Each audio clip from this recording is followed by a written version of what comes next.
مؤرخین اور مصنفین کو خدا معاف کرے، مقدس سے مقدس مقامات اور افضل سے افضل اوقات میں بھی یہ تاریخی ذوق اور طرز فکر ان کا ساتھ نہیں چھوڑتا، اور وہ چند لمحات کے لیے بھی اس سے آزاد نہیں ہو پاتے۔ وہ جہاں بھی ہوتے ہیں اپنے علم و مطالعے کی فضا میں سانس لیتے ہیں اور حال کا رشتہ ہمیشہ ماضی سے جوڑنا چاہتے ہیں۔ مناظر کو دیکھ کر ان کا ذہن بہت جلد اس تاریخی پس منظر کی تلاش میں نکل جاتا ہے جس کے نتیجے میں ان مناظر کا وجود و نمود ہے۔ میں کل مسجد نبوی میں روضہ جنت میں بیٹھا ہوا تھا۔ میرے چاروں طرف نمازیوں اور عبادت گزاروں کا کثیر مجمع تھا۔ ان میں کچھ لوگ سجدے میں تھے اور کچھ رکوع میں۔ تلاوت کی آوازیں فضا میں اس طرح گونج رہی تھیں جس طرح شہد کی مکھیاں اپنے چھتے میں بھن بھنا رہی ہوں۔ اس وقت کا سماں کچھ ایسا تھا کہ مجھے تاریخ اور تاریخی شخصیات کو تھوڑی دیر کے لیے فراموش کر دینا چاہیے تھا، لیکن تاریخ کی قدیم یادیں بادلوں کی طرح میرے دل و دماغ پر چھا گئیں اور میرا ان پر کوئی زور نہ چل سکا۔ مجھے ایسا محسوس ہوا کہ اس امت کی بعض نامور شخصیتوں اور رہنماؤں کو ایک نئی زندگی عطا کی گئی ہے، اور وہ وفود کی شکل میں یکے بعد دیگرے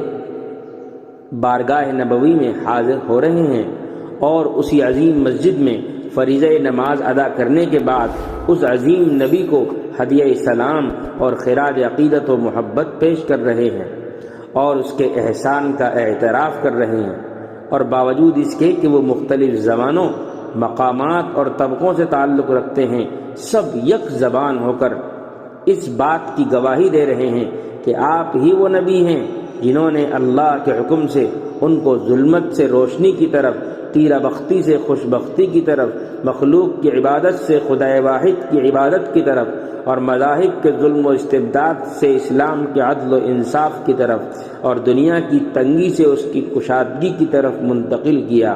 وہ اعتراف کر رہے ہیں کہ وہ اسلام ہی کی پیداوار ہیں اور ان کا سارا وجود اور زندگی نبوت کی مرہون منت ہے۔ اگر خدا نخواستہ ان سے وہ سب واپس لے لیا جائے جو اللہ نے ان کو اس نبی کے ذریعے عطا کیا تھا، اور نبوت کے وہ عطیے ان سے چھین لیے جائیں جنہوں نے دنیا میں ان کو عزت و سرفرازی بخشی تھی، تو ان کی حیثیت ایک بے روح اور بے جان ڈھانچے اور چند مبہم اور بے مقصد خطوط و اشکال سے زیادہ نہ رہ جائے گی، اور وہ تاریخ کے اس تاریک ترین عہد کی طرف واپس چلے جائیں گے جہاں جنگل کے قانون اور ظلم و استبداد کا دور دورہ تھا، اور موجودہ تہذیب و تمدن کا نام و نشان تک مٹ جائے گا۔ اچانک میری نگاہ ایک طرف اٹھ گئی۔ میں نے دیکھا کہ باب جبریل سے جو مجھ سے زیادہ قریب تھا ایک جماعت داخل ہو رہی ہے۔ سکون و وقار میں ڈوبے ہوئے لوگ، ان کی پیشانی سے علم کا نور اور ذہانت کا وفور صاف عیاں تھا۔ وہ باب الرحمہ اور باب جبرائیل کے درمیانی حصے میں پھیل گئے۔ وہ اتنی بڑی تعداد میں تھے کہ ان کے شمار کا کوئی سوال ہی نہیں تھا۔ میں نے دربان سے پوچھا کہ یہ کون ہے؟ اس نے کہا کہ اس امت کے امام اور رہنما، انسانیت کے محسن اور نوع انسانی کے ممتاز اور قابل فخر نمونے ہیں۔ ان میں سے ہر ایک پوری قوم کا امام، پورے کتب خانے اور مکتب فکر کا بانی اور مؤسس، پوری نسل کا مربی اور مستقل علوم و فنون کا موجد ہے۔ ان کے لازوال آثار اور لافانی شاہکار اور نمونے آج بھی دیکھے جا سکتے ہیں۔ ان کے علم و اجتہاد اور تحقیق کی روشنی میں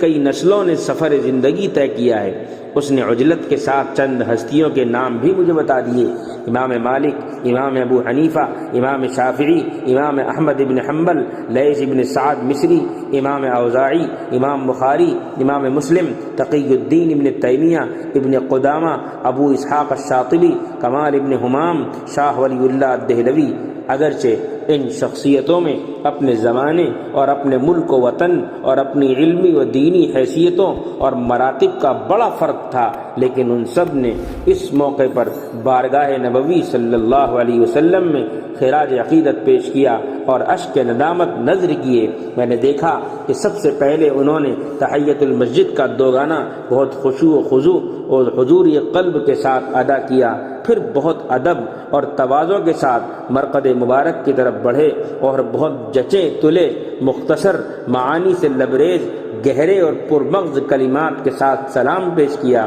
مجھے ایسا محسوس ہوتا ہے کہ ان کی آواز اس وقت بھی میرے کانوں میں گونج رہی ہے۔ ان کی آنکھوں میں آنسو تھے اور آواز میں رقت۔ وہ کہہ رہے تھے، یا رسول اللہ، اگر آپ کی لازوال وسیع اور جامع عادلانہ اور کشادہ شریعت نہ ہوتی اور اس کے وہ اصول نہ ہوتے جن سے انسانی ذہن اور انسانی صلاحیت نے نئے نئے گل بوٹے پیدا کیے اور دنیا کا دامن بیش قیمت اور عطر بیش پھولوں سے بھر دیا، اور اس کا وہ حکیمانہ اور معجزانہ نظام نہ ہوتا جس نے انسانی فکر و تدبر اور اخذ و استنباط کی صلاحیت کو پیدا کر دیا، اور اگر وہ انسانیت کی ایک اہم ضرورت نہ ہوتی تو نہ اس عظیم فقہ کا کوئی وجود ہوتا، نہ یہ عظیم اسلامی قانون وجود میں آتا جس سے اس وقت تک ہر قوم کا دامن خالی ہے،